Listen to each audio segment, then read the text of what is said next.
लीजिए सुनिए प्रेमचंद की लिखी कहानी विस्मृति। वाचन समीर गोस्वामी का है। प्रेमचंद की आप अपनी पसंदीदा कहानियां अब सुन सकते हैं भारत की सबसे बड़ी पॉडकास्ट डायरेक्टरी हब हॉपर पे। हब हॉपर आपके लिए लेकर आए हैं हजारों पॉडकास्ट जो आप सुन सकते हैं दुनिया में कहीं भी कभी भी। प्रेमचंद की कहानियों के नए और पुराने एपिसोड आप हब हॉपर पर सुन सकते हैं। तो शुरू करते हैं प्रेमचंद की लिखी कहानी विस्मृति का सिलसिला मेरी यानी समीर गोस्वामी की आवाज में। चित्रकूट के सन्निकट धनगढ़ नामक एक गांव है। कुछ दिन हुए वहां शान सिंह और गुमान सिंह दो भाई रहते थे। ये जाति के ठाकुर यानी क्षत्रिय थे। युद्धस्थल में वीरता के कारण उनके पूर्वजों को भूमि का एक भाग मुआफी प्राप्त हुआ था। खेती करते थे, भैंसें पाल रखी थी, घी बेचते थे, मट्ठा खाते थे और प्रसन्नतापूर्वक समय व्यतीत करते थे। उनकी एक बहन थी जिसका नाम दूजी था। यथा नाम तथा गुण। दोनों भाई परिश्रमी और अत्यंत साहसी थे। बहन अत्यंत कोमल सुकुमारी, सिर पर घड़ा रखकर चलती तो उसकी कमर बल खाती थी, किंतु तीनों अभी तक कुंवारे थे। प्रकटतः उन्हें विवाह की चिंता न थी। बड़े भाई शान सिंह सोचते, छोटे भाई के रहते हुए अब मैं अपना विवाह कैसे करूं। छोटे भाई गुमान सिंह लज्जावश अपनी अभिलाषा प्रकट न करते थे कि बड़े भाई से पहले मैं अपना ब्याह कर लूं। वे लोगों से कहा करते थे कि भाई हम बड़े आनंद में हैं, आनंदपूर्ण भोजन कर मीठी नींद सोते हैं, कौन ये झंझट सिर पर ले। किंतु लग्न के दिनों में कोई नाई या ब्राह्मण गांव में वर ढूंढने आ जाता तो उसकी सेवा सत्कार में ये कोई बात न उठा रखते थे। पुराने चावल निकाले जाते, पालतू बकरे देवी को भेंट होते और दूध की नदियां बहने लगती थीं। यहां तक कि कभी कभी उनका भ्रातृ स्नेह प्रतिद्वंद्विता एवं द्वेष भाव के रूप में परिणत हो जाता था। इन दिनों में इनकी उदारता उमंग पर आ जाती थी और इसमें लाभ उठाने वालों की भी कमी न थी। कितने ही नाई और ब्राह्मण ब्याह के असत्य समाचार लेकर उनके यहां आते और 2-4 दिन पूड़ी कचौड़ी खाकर कुछ विदाई लेकर वरक्षा यानी फलदान भेजने का वादा करके अपने घर की राह लेते। किंतु दूसरे लग्न तक वो अपना दर्शन न देते थे। किसी न किसी कारण भाइयों का ये परिश्रम निष्फल हो जाता था। अब कुछ आशा थी तो दूजी से। भाइयों ने यह निश्चय कर लिया था कि इसका विवाह वहीं पर किया जाए जहां से एक बहू प्राप्त हो सके। इसी बीच में गांव का एक बूढ़ा कारिंदा परलोक से धारा। उसकी जगह पर एक नवयुवक ललन सिंह नियुक्त हुआ जो अंग्रेजी की शिक्षा पाया हुआ शौकीन, रंगीन और रसीला आदमी था। 2-4 ही दिनों में उसने पनघटों, तालाबों और झरोखों की देखभाल भली भांति कर ली। अंत में उसकी रस भरी दृष्टि दूजी पर पड़ी। उसकी सुकुमारता और रूप लावण्य पर मुग्ध हो गया। भाइयों से प्रेम और परस्पर मेलजोल पैदा किया। कुछ विवाह संबंधी बातचीत छेड़ दी। यहां तक कि हुक्का पानी भी साथ साथ होने लगा। साय प्रातः इनके घर आया करता। भाइयों ने भी उसके आदर सम्मान की सामग्रियां जमा की, पानदान मोल लाए, कालीन खरीदी। वो दरवाजे पर आता तो दूजी तुरंत पान के बीड़े बनाकर भेजती। बड़े भाई कालीन बिछा देते और छोटे भाई तश्तरी में मिठाइयां रख लाते। एक दिन श्रीमान ने कहा, भैया शान सिंह, ईश्वर की कृपा हुई तो अब की लग्न में भाभी जी आ जाएंगी। मैंने सब बातें ठीक कर ली हैं। शान सिंह की बाछें खिल गईं।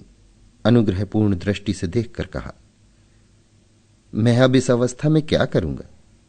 हां, गुमान सिंह की बातचीत कहीं ठीक हो जाती तो पाप कट जाता। गुमान सिंह ने ताड़ का पंखा उठा लिया और झलते हुए बोले, वाह भैया, कैसी बात कहते हो। ललन सिंह ने अकड़कर शान सिंह की ओर देखते हुए कहा, भाई साहब क्या कहते हो।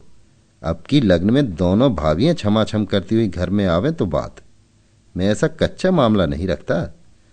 तुम तो अभी बुढ़ों की भांति बातें करने लगे।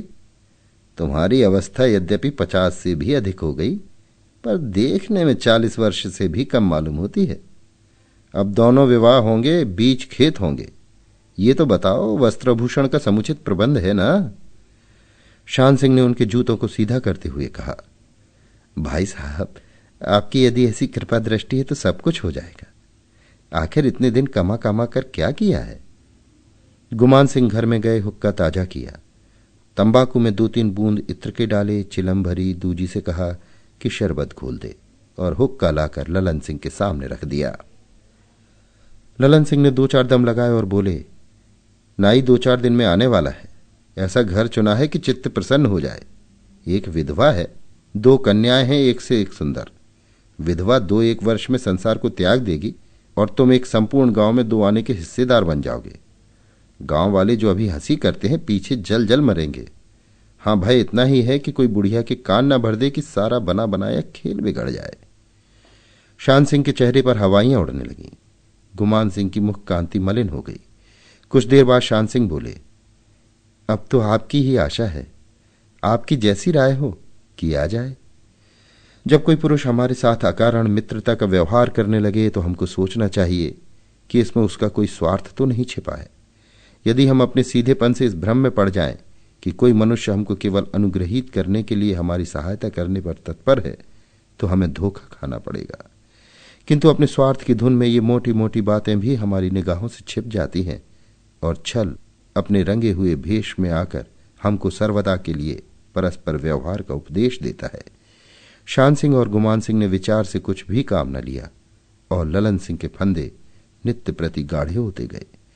मित्रता ने यहां तक पांव पसारे कि भाइयों की अनुपस्थिति में भी वो बेधड़क घर में घुस जाते और आंगन में खड़े होकर छोटी बहन से पान हुक्का मांगते।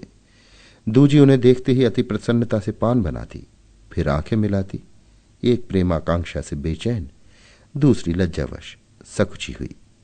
फिर मुस्कुराहट की झलक होठों पर आती, चितवनों की शीतलता कलियों को खिला देती, हृदय नेत्रों द्वारा बातें कर लेते। इस प्रकार प्रेम लिप्सा बढ़ती गई। उस नेत्र लिंगन में जो मनोभावों का बाहर रूप था, उद्विग्नता और विकलता की दशा उत्पन्न हुई। वो दूजी जिसे कभी मनिहारे और बिसाती की रुचिकर ध्वनि भी चौखट से बाहर न निकाल सकती थी, अब एक प्रेम विह्वलता की दशा में प्रतीक्षा की मूर्ति बनी हुई घंटों दरवाजे पर खड़ी रहती। उन दोहे और गीतों में जिन्हें कभी विनोदार्थ गाया करती थी, अब उसे विशेष अनुराग और विरह वेदना का अनुभव होता। तात्पर्य कि प्रेम का रंग गाढ़ा हो गया। शनि शनि गांव में चर्चा होने लगी। घास और कास स्वयं उगते हैं, उखाड़ने से भी नहीं जाते। अच्छे पौधे बड़ी देख रेख से उगते हैं। इसी प्रकार बुरे समाचार स्वयं फैलते हैं, छिपाने से भी नहीं छिपते। पनघटों और तालाबों के किनारे इस विषय पर कानाफूसी होने लगी। गांव की बनियाइन जो अपनी तराजू पर हृदयों को तौलती थी, और ग्वालिन जो जल में प्रेम का रंग देकर दूध का दाम लेती थी, और तंबोलिन जो पान के बीड़ों से दिलों पर रंग जमाती थी, बैठकर दूजी की लोलुपता और निर्लज्जता का राग अलापने लगीं। बेचारी दूजी को घर से निकलना दुर्लभ हो गया। सखी सहेलियां एवं बड़ी बूढ़ियां सभी उसको ताने मारती। सखी सहेलियां हंसी से छेड़ती और वृद्धा स्त्रियां हृदय विदारक व्यंग्यों से। मर्दों तक बात फैली। ठाकरों का गांव था, उनकी क्रोधाग्नि बढ़ गई। आपस में सम्मति हुई कि ललन सिंह को इस दुष्टता का दंड देना उचित है। दोनों भाइयों को बुलाया और बोले, भैया क्या अपनी मर्यादा का नाश करके विवाह करोगे? दोनों भाई चौंक पड़े। उन्हें विवाह की उमंग में ये सुधी ही नहीं थी कि घर में क्या हो रहा है। शान सिंह ने कहा, तुम्हारी बात मेरी समझ में नहीं आई, साफ साफ क्यों नहीं कहते? एक ठाकुर ने जवाब दिया, साफ साफ क्या कहलाते हो? इस शोहदे ललन सिंह का अपने यहां आना जाना बंद कर दो। तुम तो अपनी आंखों पर पट्टी बांधे ही हो, पर उसकी जान की कुशल नहीं। हमने अभी तक इसलिए तरह दिया है कि कदाचित तुम्हारी आंखें खुलें, किंतु ज्ञात होता है कि तुम्हारे ऊपर उसने मुर्दे का भस्म डाल दिया है। ब्याह के अपनी आबरू बेचकर करोगे? तुम लोग खेत में रहते हो और हम लोग अपनी आंखों से देखते हैं कि वो शोहदा अपना बनाव संवार किए आता है और तुम्हारे घर में घंटों घुसा रहता है। तुम उसे अपना भाई समझते हो तो समझा करो। हम तो ऐसे भाई का गला काट लें जो विश्वासघात करे। भाइयों के नेत्र पट खुले। दूजी के ज्वर के संबंध में जो ज्वर का संदेह था, वो प्रेम का ज्वर निकला। रुधिर में उबाल आया, नेत्रों में चिंगारियां उड़ी, तेवर बदले। दोनों भाइयों ने एक दूसरे की ओर क्रोधमय दृष्टि से देखा। मनोगत भाव जिह्वा तक न आ सके। अपने घर आए, किंतु दर पर पांव रखा ही था कि ललन सिंह से मुठभेड़ हो गई। ललन सिंह ने हंसकर कहा, वाह भैया वाह, हम तुम्हारी खोज में बार बार आते हैं। किंतु तुम्हारे दर्शन तक नहीं मिलते। मैंने समझा आखिर रात्रि में तो कुछ काम न होगा, किंतु देखता हूं आपको इस समय भी छुट्टी नहीं है। शान सिंह ने हृदय के भीतर क्रोधाग्नि को दबाकर कहा, हां, इस समय वास्तव में छुट्टी नहीं है। ललन सिंह, आखिर क्या काम है, मैं भी सुनूं। शान सिंह, बहुत बड़ा काम है, आपसे छिपा न रहेगा। ललन सिंह, कुछ वस्त्रोभूषण का भी प्रबंध कर रहे हो? अब लग्न सिर पर आ गया है। शान सिंह, अब बड़ा लग्न सिर पर आ पहुंचा है, पहले इसका प्रबंध करना है। ललन सिंह, क्या किसी से ठन गई? शान सिंह, भली भांति। ललन सिंह, किससे? शान सिंह, इस समय जाइए, प्रातःकाल बतलाऊंगा। दूजी भी ललन सिंह के साथ दरवाजे की चौखट तक आई थी। भाइयों की आहट पाते ही ठिठक गई और ये बातें सुनी। उसका माथा ठनका कि आज ये क्या मामला है। ललन सिंह का कुछ आदर सत्कार नहीं हुआ, न हुक्का न पान। क्या भाइयों के कानों में कुछ भनक तो नहीं पड़ी? किसी ने कुछ लगा तो नहीं दिया? यदि ऐसा हुआ तो कुशल नहीं। इसी उधेड़ बुन में पड़ी थी कि भाइयों ने भोजन परोसने की आज्ञा दी। जब वो भोजन करने बैठे तो दूजी ने अपनी निर्दोषता और पवित्रता प्रकट करने के लिए एवं अपने भाइयों के दिल का भेद लेने के लिए कुछ कहना चाहा। त्रिया चरित्र में अभी निपुण न थी। बोली, भैया ललन सिंह से कह दो घर में ना आया करें। आप घर में रहिए तो कोई बात नहीं, किंतु कभी कभी आप नहीं रहते तो मुझे अत्यंत लज्जा आती है। आज ही वो आपको पूछते हुए चले आए। अब मैं उनसे क्या कहूं? आपको नहीं देखा तो लौट गए। शान सिंह ने बहन की तरफ ताने भरे नेत्रों से देखकर कहा, अब वो घर में ना आएंगे। गुमान सिंह बोले, हम इसी समय जाकर उन्हें समझा देंगे। भाइयों ने भोजन कर लिया। दूजी को पुनः कुछ कहने का साहस न हुआ। उसे उनके तेवर आज कुछ बदले हुए मालूम होते थे। भोजनोपरांत दोनों भाई दीपक लेकर भंडारे की कोठरी में गए। अनावश्यक बर्तन, पुराने सामान, पुरखों के समय के अस्त्र शस्त्र आदि इसी कोठरी में रखे थे। गांव में जब कोई बकरा देवी जी को भेंट दिया जाता तो ये कोठरी खुलती थी। आज तो कोई ऐसी बात नहीं है। इतनी रात गई ये कोठरी क्यों खोली जाती है? दूजी को किसी भावी दुर्घटना का संदेह हुआ। वो दबे पांव दरवाजे पर गई तो देखती क्या है कि गुमान सिंह एक भुजाली लिए पत्थर पर रगड़ रहा है। उसका कलेजा धक धक करने लगा और पांव थर्राने लगे। वो उल्टे पांव लौटना चाहती थी कि शान सिंह की आवाज सुनाई दी, इसी समय एक घड़ी में चलना ठीक है। पहली नींद बड़ी गहरी होती है, बेधड़क सोता होगा।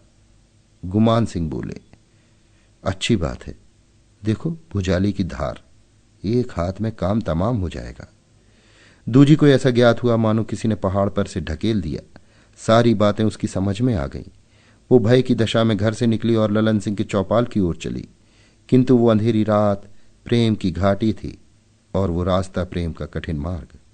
वो इस सुनसान अंधेरी रात में चौकन्ने नेत्रों से इधर उधर देखती विवलता की दशा में शीघ्रतापूर्वक चली जाती थी।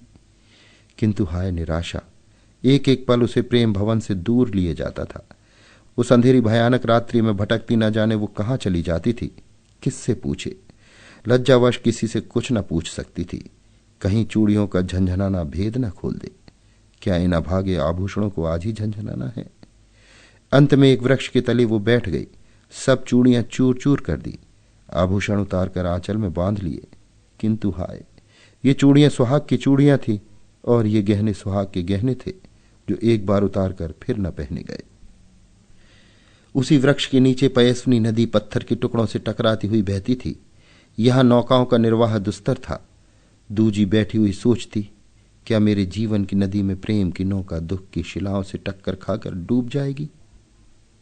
प्रातःकाल ग्रामवासियों ने आश्चर्यपूर्वक सुना कि ठाकुर ललन सिंह की किसी ने हत्या कर डाली। सारे गांव के स्त्री पुरुष वृद्ध व सहस्त्रों की संख्या में चौपाल के सामने जमा हो गए। स्त्रियां पनघटों को जाती हुई रुक गईं। किसान हल बैल लिए ज्यों के त्यों खड़े रह गए। किसी की समझ में न आता था कि यह हत्या किसने की। कैसा मिलनसार हंसमुख सज्जन मनुष्य था। उनका कौन ऐसा शत्रु था? बेचारे ने किसी पर इजाफा लगान या बेदखली की नालिश तक नहीं की, किसी को दो बात तक नहीं कही। दोनों भाइयों के नेत्रों से आंसू की धारा बहती थी। उनका घर उजड़ गया, सारी आशाओं पर तुषारपात हो गया। गुमान सिंह ने रोकर कहा, हम तीनों भाई थे, अब दो ही रह गए। हमसे तो दांत काटी रोटी थी। साथ उठना, हंसी दिल लगी, भोजन छाजन एक सा हो गया था। हत्यारे से इतना भी नहीं देखा गया। हाय, अब हमको कौन सहारा देगा?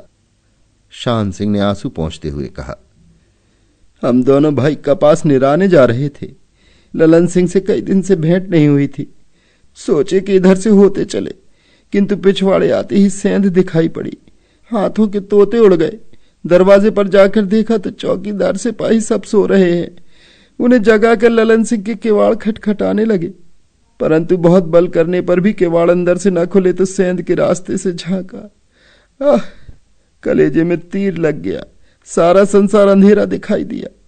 प्यारे ललन सिंह का सिर धड़ से अलग था। रक्त की नदी बह रही थी। शोक। भैया सदा के लिए बिछुड़ गए। मध्याह्न काल तक इसी प्रकार विलाप होता रहा।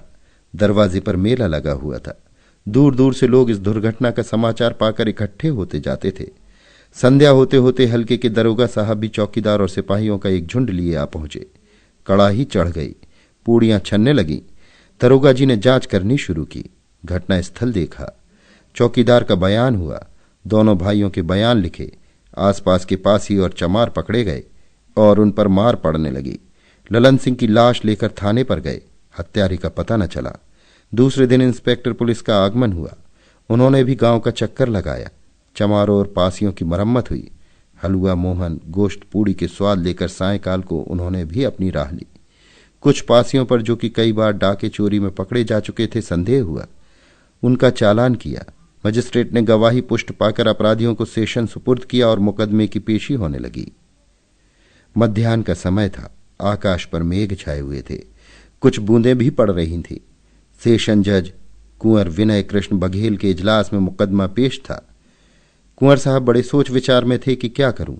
अभियुक्तों के विरुद्ध साक्षी निर्बल थी, किंतु सरकारी वकील, जो एक प्रसिद्ध नीतिज्ञ थे, नजीरों पर नजीर पेश करते जाते थे कि अचानक दूजी श्वेत साड़ी पहने, घूंघट निकाले हुए निर्भय न्यायालय में आ पहुंची और हाथ जोड़कर बोली, श्रीमान, मैं शान सिंह और गुमान सिंह की बहन हूं। इस मामले में जो कुछ जानती हूं वो मुझसे भी सुन लिया जाए। इसके बाद सरकार जो फैसला चाहे करें। कुंवर साहब ने आश्चर्य से दूजी की तरफ दृष्टि फेरी। शान सिंह और गुमान सिंह के शरीर में कांटो तो रक्त नहीं। वकीलों ने आश्चर्य की दृष्टि से उसकी ओर देखना शुरू किया। दूजी के चेहरे पर दृढ़ता झलक रही थी। भय का लेश मात्र न था। नदी आंधी के पश्चात स्थिर दशा में थी। उसने उसी प्रवाह में कहना प्रारंभ किया, ठाकुर ललन सिंह की हत्या करने वाले मेरे दोनों भाई हैं। कुंवर साहब के नेत्रों के सामने से पर्दा हट गया। सारी कचहरी दंग हो गई और सब टकटकी बांधे दूजी की तरफ देखने लगे। दूजी बोली, ये वो भुजाली है जो ललन सिंह की गर्दन पर फेरी गई है। अभी इसका खून ताजा है। मैंने अपनी आंखों से भाइयों को इसे पत्थर पर रगड़ते देखा, उनकी बातें सुनी। मैं उसी समय घर से बाहर निकली कि ललन सिंह को सावधान कर दूं, किंतु मेरा भाग्य खोटा था। चौपाल का पता न लगा। मेरे दोनों भाई सामने खड़े हैं। वो मर्द हैं। मेरे सामने असत्य कदापि न कहेंगे। इनसे पूछ लिया जाए, और सच पूछिए तो ये छुरी मैंने चलाई है। मेरे भाइयों का अपराध नहीं है। ये सब मेरे भाग्य का खेल है। ये सब मेरे कारण हुआ और न्याय की तलवार मेरी ही गर्दन पर पड़नी चाहिए। मैं ही अपराधी हूं और हाथ जोड़कर कहती हूं कि इस भुजाली से मेरी गर्दन काट ली जाए। न्यायालय में एक स्त्री का आना बाजार में भानुमति का आना है। अब तक अभियोग नीरस और अरुचिकर था। दूजी के आगमन ने उसमें प्राण डाल दिए। न्यायालय में एक भीड़ लग गई। मुवक्किल और वकील, अमले और दुकानदार असावधानी की दशा में इधर उधर दौड़ते हुए चले आते थे। प्रत्येक पुरुष उसको देखने का इच्छुक था। सहस्त्रों नेत्र उसके मुखड़े की तरफ देखते थे और वो जन समूह में शांति की मूर्ति बनी हुई निश्चल खड़ी थी। इस घटना की प्रत्येक पुरुष अपनी अपनी समझ के अनुसार आलोचना करता था। वृद्ध जन कहते थे, बेहया है, ऐसी लड़की का सिर काट लेना चाहिए। भाइयों ने वही किया जो मर्दों का काम था। इस निर्लज्ज को तो देखो कि अपना पर्दा ढांकने के बदले उसका डंका बजा रही है और भाइयों को भी डुबोए देती है। आंखों का पानी गिर गया है। ऐसी न होती तो ये दिन ही क्यों आता। मगर नवयुवकों, स्वतंत्रता पर जान न्यौछावर कर देने वाले वकीलों और अमलों में उसके साहस और निर्भयता की प्रशंसा हो रही थी। उनकी समझ में जब यहां तक नौबत आ गई थी तो भाइयों का धर्म था कि दोनों का ब्याह कर देते। कई वृद्ध वकीलों की अपने नवयुवक मित्रों से कुछ छेड़छाड़ हो गई। एक फैशनेबल बैरिस्टर साहब ने हंसकर कहा, मित्र, और तो कुछ है सो है, ये स्त्री सहस्त्रों में एक है, रानी मालूम होती है। सर्वसाधारण ने इनका समर्थन किया। कुंवर विनय कृष्ण इस समय कचहरी से उठे थे। बैरिस्टर साहब की बात सुनी और घृणा से मुंह फेर लिया। वो सोच रहे थे कि जिस स्त्री के क्रोध में इतनी ज्वाला है, क्या उसका प्रेम भी इसी प्रकार ज्वालापूर्ण होगा। दूसरे दिन फिर 10 बजे मुकदमा पेश हुआ। कमरे में तिल रखने की भी जगह न थी। दूजी कटघरे के पास सिर झुकाए खड़ी थी। दोनों भाई कई कांस्टेबलों के बीच में चुपचाप खड़े थे। कुंवर विनय कृष्ण ने उन्हें संबोधित करके उच्च स्वर से कहा, ठाकुर शान सिंह गुमान सिंह, तुम्हारी बहन ने तुम्हारे संबंध में अदालत में जो कुछ बयान किया है, उसका तुम्हारे पास क्या उत्तर है। शान सिंह ने गर्वपूर्ण भाव से उत्तर दिया, बहन ने जो कुछ बयान किया है वो सब सत्य है। हमने अपना अपराध इसलिए छुपाया था कि हम बदनामी बेइज्जती से डरते थे, किंतु अब जब हमारी बदनामी जो कुछ होनी थी हो चुकी, तो हमको अपनी सफाई देने की कोई आवश्यकता नहीं। ऐसे जीवन से अब मृत्यु ही उत्तम है। ललन सिंह से हमारी हार्दिक मित्रता थी, आपस में कोई विभेद न था। हम उसे अपना भाई समझते थे, किंतु उसने हमको धोखा दिया। उसने हमारे कुल में कलंक लगा दिया और हमने उसका बदला लिया। उसने चिकनी चुपड़ी बातों द्वारा हमारी इज्जत लेनी चाहिए, किंतु हम अपने कुल की मर्यादा इतनी सस्ती नहीं बेच सकते थे। स्त्रियां ही कुल मर्यादा की संपत्ति होती हैं, मर्द उसके रक्षक होते हैं। जब इस संपत्ति पर कपट का हाथ उठे तो मर्दों का धर्म है कि रक्षा करें। इस पूंजी को अदालत का कानून, परमात्मा का भय या सद्विचार नहीं बचा सकता। हमको इसके लिए न्यायालय से जो दंड प्राप्त हो वो शिरोधार्य है। जज ने शान सिंह की बात सुनी। कचहरी में सन्नाटा छा गया और सन्नाटे की दशा में उन्होंने अपना फैसला सुनाया। दोनों भाइयों को हत्या के अपराध में 14 वर्ष काले पानी का दंड मिला। सायंकाल हो गया था। दोनों भाई कांस्टेबलों के बीच में कचहरी से बाहर निकले। हाथों में हथकड़ियां थीं, पांवों में बेड़ियां। हृदय अपमान से संकुचित और सिर लज्जा के बोझ से झुके हुए थे। मालूम होता था मानो सारी पृथ्वी हम पर हंस रही है। दूजी पृथ्वी पर बैठी हुई थी कि उसने कैदियों के आने की आहट सुनी और उठ खड़ी हुई। भाइयों ने भी उसकी ओर देखा, परंतु हाय, उन्हें ऐसा ज्ञात हुआ कि ये भी हमारे ऊपर हंस रही है। घृणा से नेत्र फेर लिए। दूजी ने भी उन्हें देखा, किंतु क्रोध और घृणा से नहीं, केवल एक उदासीन भाव से। जिन भाइयों की गोद में खेली और जिनके कंधों पर चढ़कर बाल्यावस्था व्यतीत की, जिन भाइयों पर सब कुछ न्यौछावर करती थी, आज वही दोनों भाई काले पानी को जा रहे हैं, जहां से कोई लौटकर नहीं आता और उसके रक्त में तनिक भी गति नहीं होती। रुधिर भी द्वेष से जल की भांति जम जाता है। सूर्य की किरणें वृक्षों की डालियों से मिली, फिर जड़ों को चूमती हुई चल दी। उनके लिए अंधकार गोद फैलाए हुए था। क्या इस अभाग्नि स्त्री के लिए भी संसार में कोई ऐसा आश्रय नहीं था? आकाश की लालिमा नीलावरण हो गई, तारों के कंवल खिले, वायु के लिए पुष्पशैया बिछ गई, ओस के लिए हरी मखमल का फर्श बिछ गया, किंतु अभाग्नि दूजी उसी वृक्ष के नीचे शिथिल बैठी थी। उसके लिए संसार में कोई स्थान न था। अब तक जिसे वो अपना घर समझती थी, उसके दरवाजे उसके लिए बंद थे। वहां क्या मुंह लेकर जाती? नदी को अपने उद्गम से चलकर अथाह समुद्र के अतिरिक्त अन्यंत्र कहीं ठिकाना नहीं है। दूजी उसी तरह निराशा के समुद्र में निमग्न हो रही थी कि एक वृद्ध स्त्री उसके सामने आकर खड़ी हो गई। दूजी चौंक कर उठ बैठी।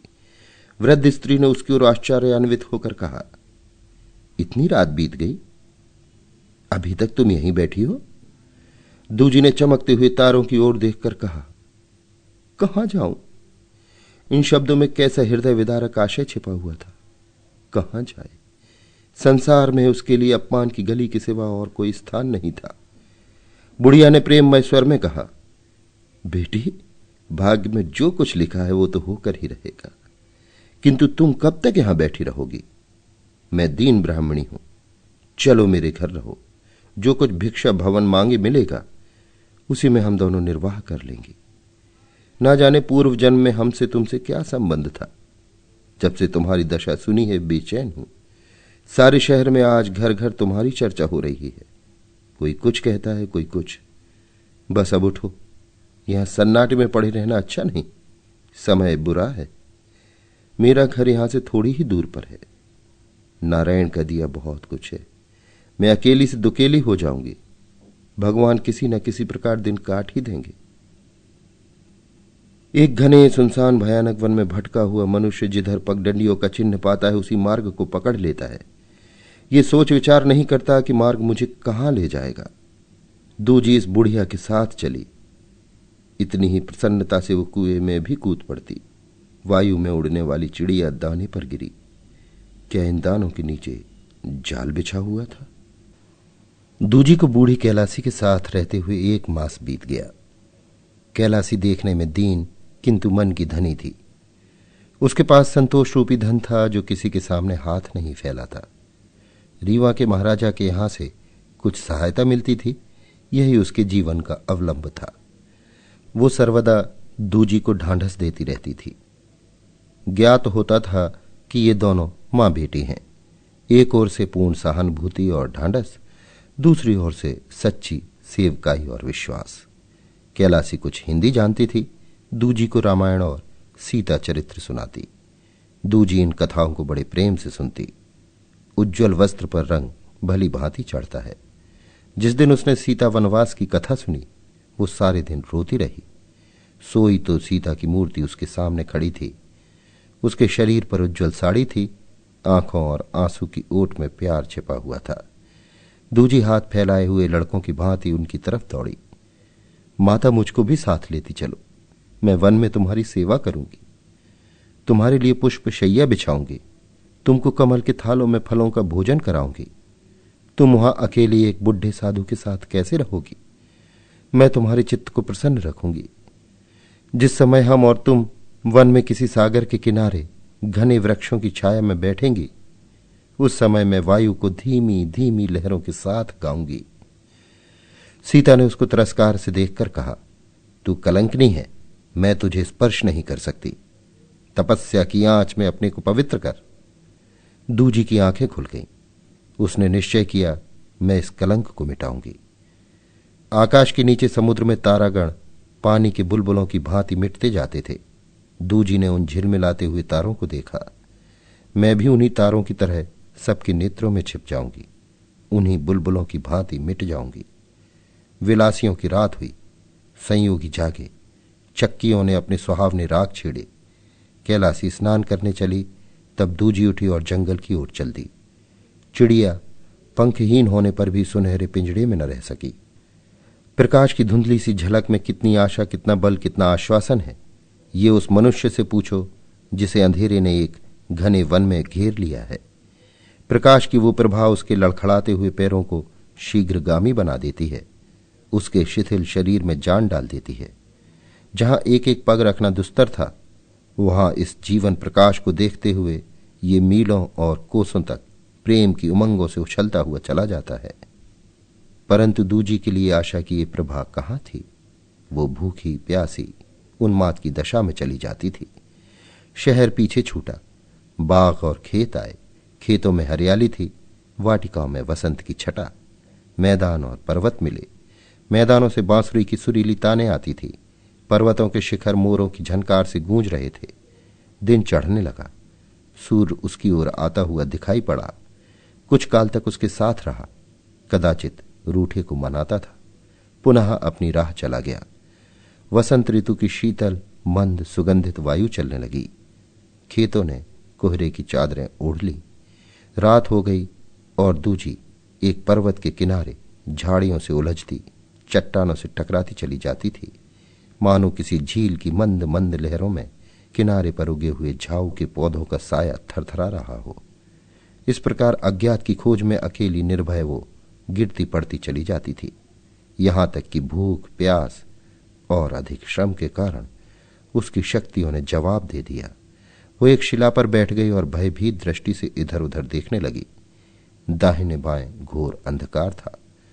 उच्च पर्वत शिखाओं पर तारे जगमगा रहे थे। सामने एक टीला मार्ग रोके खड़ा था और समीप ही किसी जलधारा से दबी हुई साएं साएं की आवाज सुनाई देती थी। दूजी थक कर चूर हो गई थी, पर उसे नींद न आई। सर्दी से कलेजा कांप रहा था। वायु के निर्दयी झोंके लेश मात्र भी चैन न लेने देते थे। कभी कभी एक क्षण के लिए आंखें झपक जाती और फिर चौंक पड़ती। रात्रि ज्यों त्यों व्यतीत हुई। सबेरा हुआ। चट्टान से कुछ दूर एक घना पाकर का वृक्ष था, जिसकी जड़ें सूखे पत्थरों से चिमटकर यों रस खींचती थी जैसे कोई महाजन दीन असामियों को बांधकर उनसे ब्याज के रुपए वसूल करता है। इस वृक्ष के सामने कई छोटी छोटी चट्टानों ने मिलकर एक कोठरी की आकृति बना रखी थी। दाहिनी ओर लगभग 200 गज की दूरी पर नीचे की ओर पयस्विनी नदी चट्टानों और पाषाण शिलाओं से उलझती, घूमती घामती बह रही थी, जैसे कोई दृढ़ प्रतिज्ञ मनुष्य बाधाओं का ध्यान न कर अपने इष्ट साधन के मार्ग पर बढ़ता चला जाता है।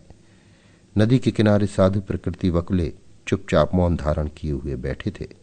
संतोषी जल पक्षी पानी में तैर रहे थे। लोभी टिटहरियां नदी पर मंडराती थीं और रह रहकर मछलियों की खोज में टूटती थी। खिलाड़ी मैंने निशंक अपने पैरों को खुजला खुजला कर स्नान कर रहे थे और चतुर कौवे झुंड के झुंड भोजन संबंधी प्रश्न को हल कर रहे थे। एक वृक्ष के नीचे मोरों की सभा सुसज्जित थी और वृक्षों की शाखाओं पर कबूतर आनंद कर रहे थे। एक दूसरे वृक्ष पर महाशय काग एवं श्रीमान पंडित नीलकंठ जी घोर शास्त्रार्थ में प्रवृत्त थे। महाशय काग ने छेड़ने के लिए पंडित जी के निवास स्थान की ओर दृष्टि डाली थी। इस पर पंडित जी इतने क्रोधित हुए कि महाशय काग के पीछे पड़ गए। महाशय काग अपनी स्वाभाविक बुद्धिमत्ता को काम में लाकर सहज ही में भाग खड़े हुए। श्रीमान पंडित जी बुरा भला कहते हुए काग के पीछे पड़े। किसी भांति महाशय जी की सर्वज्ञता ने उनकी जान बचाई। थोड़ी देर में जंगली नीलगायों का एक झुंड आया। किसी ने पानी पिया, किसी ने सूंघ कर छोड़ दिया। 2-4 युवावस्था के मतवाले हिरन आपस में सींग मिलाने लगे। एक काला हिरन अभिमान भरे नेत्रों से देखता, एड़ एड़ कर पग उठाता, कुछ मृगनयनियों को साथ लिए नदी के किनारे आया। बच्चे थोड़ी दूर पर खेलते हुए चले आते थे। कुछ और हटकर एक वृक्ष के नीचे बंदरों ने अपने डेरे डाल रखे थे। बच्चे क्रीड़ा करते थे। पुरुषों में छेड़छाड़ हो रही थी। रमणियां सानंद बैठी हुई एक दूसरे के बालों से जुएं निकालती थी और उन्हें अपने मुंह में रखती जाती थी। दूजी एक चट्टान पर अर्धनिद्रा की दशा में बैठी हुई ये दृश्य देख रही थी। घाम के कारण निद्रा आ गई। नेत्रपट बंद हो गए। प्रकृति की इस रंगभूमि में दूजी ने अपने 14 वर्ष व्यतीत किए। वो प्रतिदिन प्रातःकाल इसी नदी के किनारे शिलाओं पर बैठी ये दृश्य देखती और लहरों की कारुणिक ध्वनि सुनती। उसी नदी की भांति उसके मन में लहरें उठती, जो कभी धैर्य और साहस के किनारों पर चढ़कर नेत्रों द्वारा बह निकलती।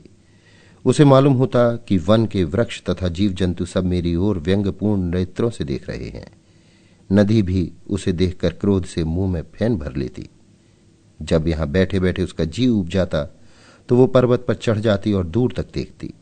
पर्वतों के बीच में कहीं कहीं मिट्टी के घरौंदों की भांति छोटे छोटे मकान दिखाई देते, कहीं लहलहाती हुई हरियाली।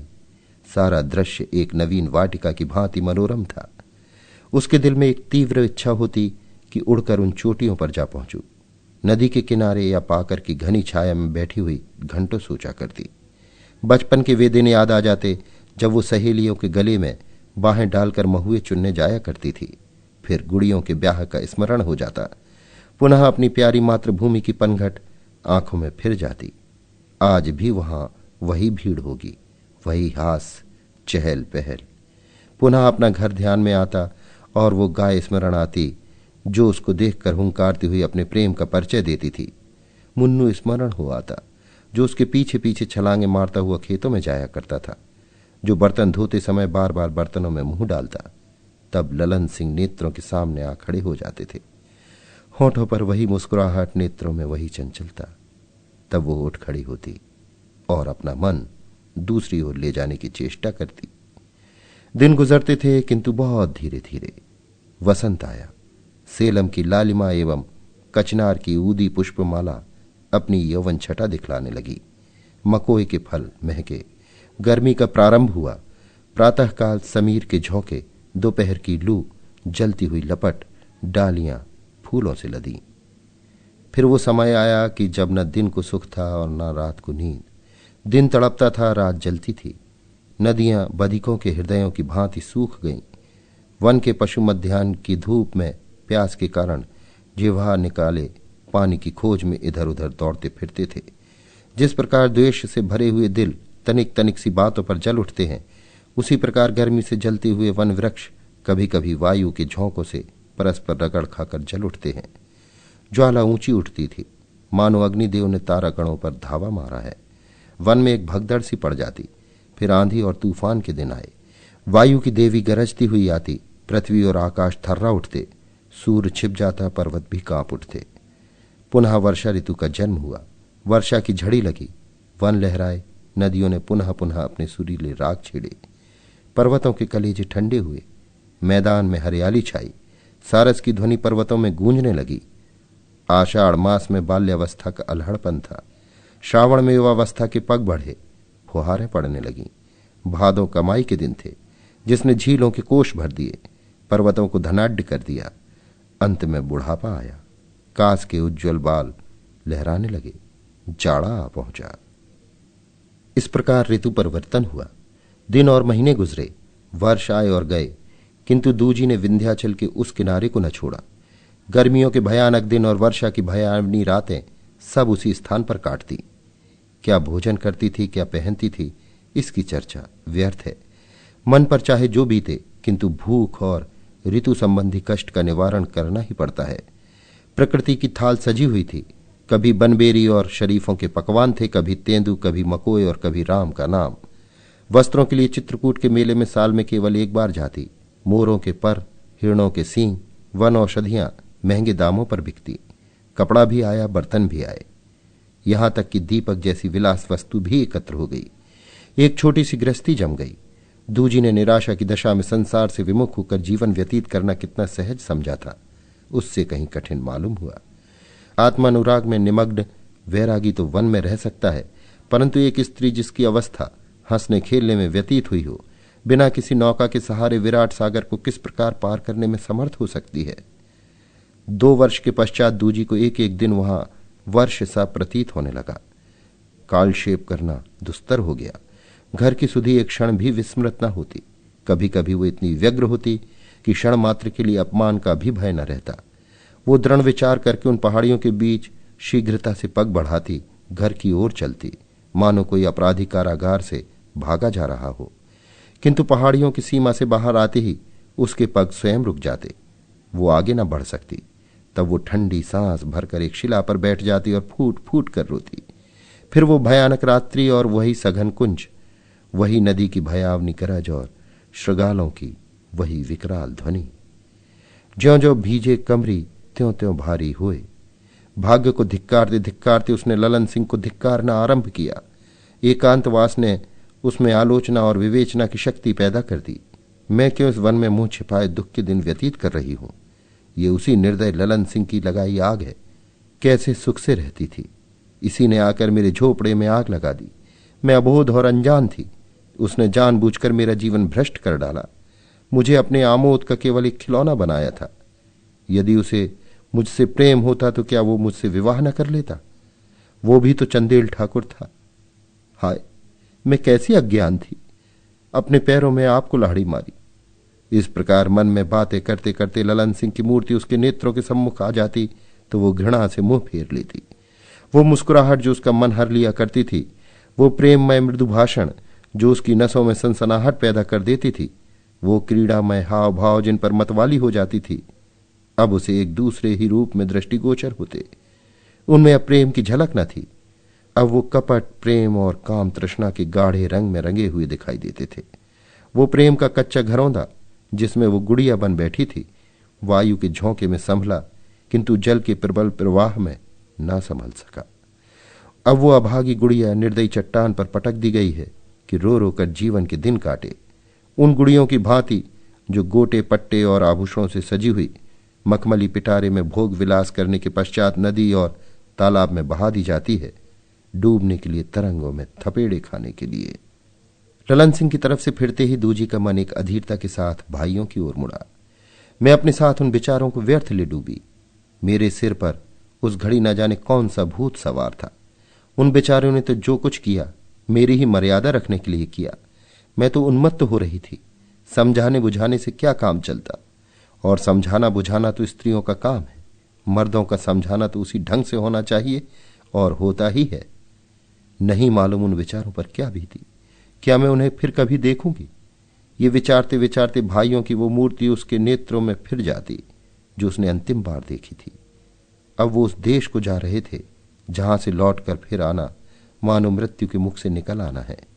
वो रक्तवर्ण नेत्र, वो अभिमान से भरी हुई चाल, वो फिरे हुए नेत्र जो एक बार उसकी ओर उठ गए थे। आह, उनमें क्रोध या द्वेष न था, केवल क्षमा थी। वो मुझ पर क्रोध क्या करते। फिर अदालत के इजलास का चित्र नेत्रों के सामने खिंच जाता। भाइयों के वो तेवर, उनकी वो आंखें जो क्षण मात्र के लिए क्रोधाग्नि से फैल गई थी। फिर उनकी प्यार की बातें, उनका प्रेम स्मरण आता। पुनः वे दिन याद आते जब वो उनकी गोद में खेलती थी, जब वो उनकी उंगली पकड़कर खेतों को जाया करती थी। हाय, क्या वो दिन भी आएंगे कि मैं उनको पुनः देखूंगी। एक दिन वो था कि दूजी अपने भाइयों के रक्त की प्यासी थी। निदान एक दिन आया कि वो पयस्विनी नदी के तट पर कंकड़ियों द्वारा दिनों की गणना करती थी। एक कृपण जिस सावधानी से रुपयों को गिन गिन कर इकट्ठा करता है, उसी सावधानी से दूजी इन कंकड़ियों को गिन गिन कर इकट्ठा करती थी। नित्य संध्या काल वो इस ढेर में पत्थर का टुकड़ा और रख देती तो उसे क्षण मात्र के लिए मानसिक सुख प्राप्त होता। इन कंकड़ियों का ढेर अब उसका जीवन धन था।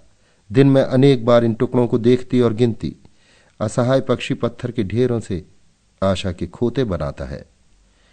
यदि किसी को चिंता और शोक की मूर्ति देखनी हो तो वो पयस्विनी नदी के तट पर प्रतिदिन सायंकाल देख पड़ती है।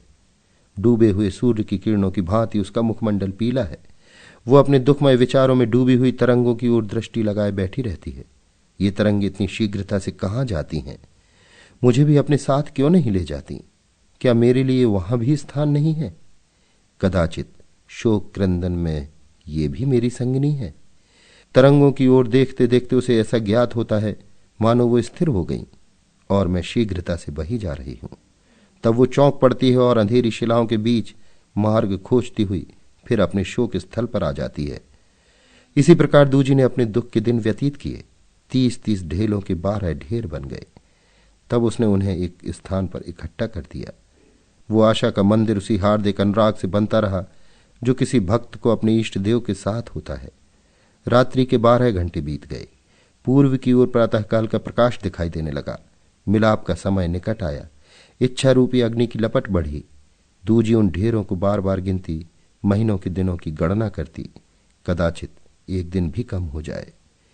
हाय, आजकल उसके मन की वो दशा थी जो प्रातःकाल सूर्य के सुनहरे प्रकाश में हलकोरे लेने वाले सागर की होती है, जिसमें वायु की तरंगों से मुस्कुराता हुआ कमल झूलता है। आज दूजी इन पर्वतों और वनों से विदा होती है। वो दिन भी आ पहुंचा जिसकी राह देखते देखते एक पूरा युग बीत गया। आज 14 वर्ष के पश्चात उसकी प्यासी पल के नदी में लहरा रही हैं। बरगद की जटाएं नागिन बन गई हैं। उस सुनसान वन से उसका चित्त कितना दुखित था, किंतु आज उसके पृथक होते हुए दूजी के नेत्र भर आते हैं। जिस पाकर की छाया में उसने दुख के दिन बिताए, जिस गुफा में उसने रो रो कर रातें काटी, उसे छोड़ते आज शोक हो रहा है। ये दुख के साथी हैं। सूर्य की किरणें दूजी की आशाओं की भांति कोहरे की घटाओं को हटाती चली आती थी। उसने अपने दुख के मित्रों को अब पूर्ण नेत्रों से देखा। पुनः ढेरों के पास गई जो उसके 14 वर्ष की तपस्या के स्मारक चिन्ह थे। उन्हें एक एक कर चूमा, मानो वो देवी के चबूतरे हैं। तब वो रोती हुई चली जैसे लड़कियां ससुराल को चलती हैं। संध्या समय उसने शहर में प्रवेश किया और पता लगाते हुए कैलासी के घर आई। घर सूना पड़ा था। तब वो विनय कृष्ण बघेल का घर पूछते पूछते उनके बंगले पर आई। कुंवर महाशय टहलकर आए ही थे कि उसे खड़ी देखा। पास आए। उसके मुख पर घूंघट था। दूजी ने कहा, महाराज, मैं एक अनाथ दुखिया हूं। कुंवर साहब ने आश्चर्य से पूछा, तुम दूजी हो? तुम इतने दिनों तक कहां रही? कुंवर साहब के प्रेम भाव ने घूंघट और बढ़ा दिया। इन्हें मेरा नाम स्मरण है, ये सोचकर दूजी का कलेजा धड़कने लगा। लज्जा से सिर नीचे झुक गया।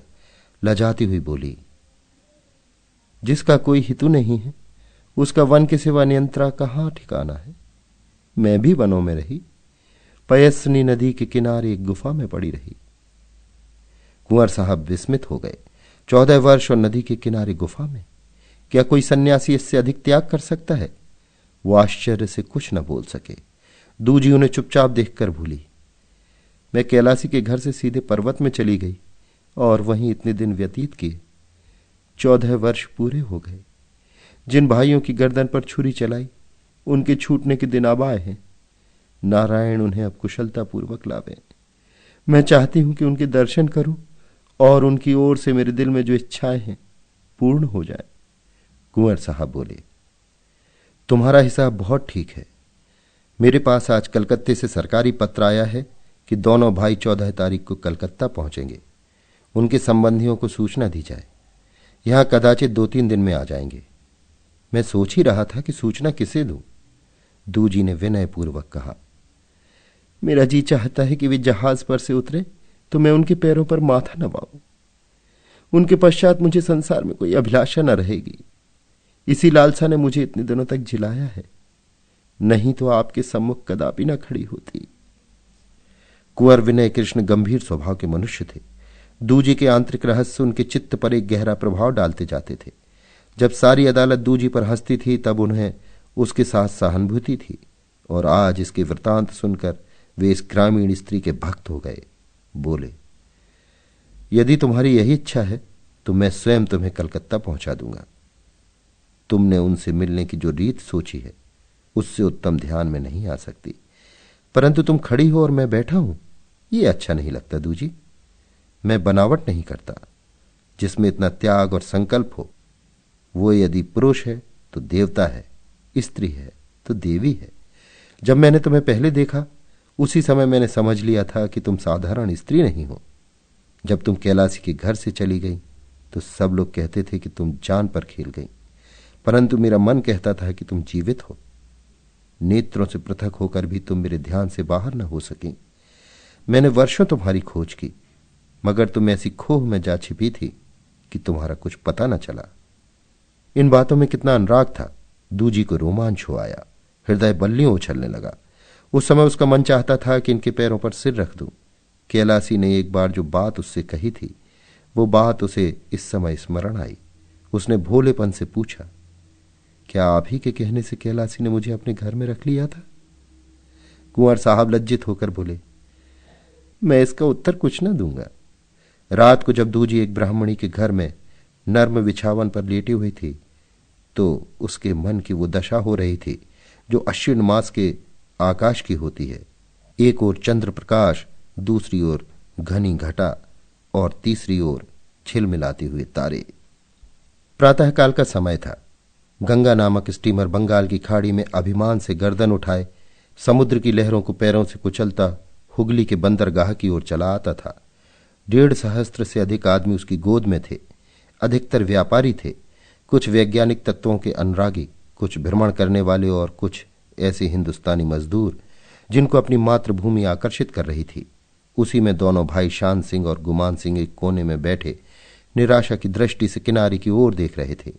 दोनों हड्डियों के 2 ढांचे थे, उन्हें पहचानना कठिन था। जहाज घाट पर पहुंचा। यात्रियों के मित्र और परिचित जन किनारे पर स्वागत करने के लिए अधीर हो रहे थे। जहाज पर से उतरते ही प्रेम की बाढ़ आ गई। मित्रगण परस्पर हाथ मिलाते थे। उनके नेत्र प्रेमाश्रु से परिपूर्ण थे। ये दोनों भाई शनैः शनैः जहाज से उतरे, मानो किसी ने ढकेल कर उतार दिया। उनके लिए जहाज के तख्ते और मातृभूमि में कोई अंतर न था। वे आए नहीं बल्कि लाए गए। चिरकाल के कष्ट और शोक ने जीवन का ज्ञान भी शेष न छोड़ा था। साहस लेश मात्र भी न था। इच्छाओं का अंत हो चुका था। वो तट पर खड़े विस्मित दृष्टि से सामने देखते थे, कहां जाएं। उनके लिए इस संसार क्षेत्र में कोई स्थान न दिखाई देता था। तब दूजी उस भीड़ से निकलकर आती हुई दिखाई दी। उसने भाइयों को खड़े देखा। तब जिस भांति जल खाल की ओर गिरता है उसी प्रकार अधीरता की उमंग में रोती हुई वो उनके चरणों में चिपट गई। दाहिने हाथ में शान सिंह के चरण थे, बाएं हाथ में गुमान सिंह के, और नेत्रों से अश्रु धाराएं प्रवाहित थीं, मानो 2 सूखे वृक्षों की जड़ों में एक मुरझाई बेल चिमटी हुई है या 2 सन्यासी माया और मोह की बेड़ी में बंधे खड़े हैं। भाइयों के नेत्रों से भी आंसू बहने लगे। उनके मुखमंडल बादलों में से निकलने वाले तारों की भांति प्रकाशित हो गए। वो दोनों पृथ्वी पर बैठ गए और तीनों भाई बहन परस्पर गले मिलकर बिलख बिलख कर रोए। वो गहरी खाड़ी जो भाइयों और बहन के बीच में थी अश्रुधाराओं से परिपूर्ण हो गई। आज 14 वर्ष के पश्चात भाई और बहन में मिलाप हुआ और वो घाव जिसने मांस को मांस से, रक्त को रक्त से विलग कर दिया था, परिपूर्ण हो गया। और वो उस मरहम का काम था जिससे अधिक लाभकारी और कोई मरहम नहीं होता, जो मन के मैल को साफ करता है, जो दुख को भुलाने वाला और हृदय की दाह को शांत करने वाला है, जो व्यंग विशेले घावों को भर देता है। ये काल का मरहम है। दोनों भाई घर को लौटे। पट्टीदारों के स्वप्न भंग हो गए। हित मित्र इकट्ठे हुए। ब्रह्म भोज का दिन निश्चित हुआ। पूड़ियां पकने लगी, घी की सर्वश्रेष्ठ ब्राह्मणों के लिए, तेल की पासी चमारों के लिए। काले पानी का पाप इस घी के साथ भस्म हो गया। दूजी भी कलकत्ते से भाइयों के साथ चली, प्रयाग तक आई। कुंवर विनय कृष्ण भी उनके साथ थे। भाइयों से कुंवर साहब ने दूजी के संबंध में कुछ बातें की। उनकी भनक दूजी के कानों में पड़ी। प्रयाग में दोनों भाई बहन रुक गए कि त्रिवेणी में स्नान करते चले। कुंवर विनय कृष्ण अपने ध्यान में सब ठीक करके मन प्रसन्न करने वाली आशाओं का स्वप्न देखते हुए चले गए, किंतु फिर वहां से दूजी का पता न चला।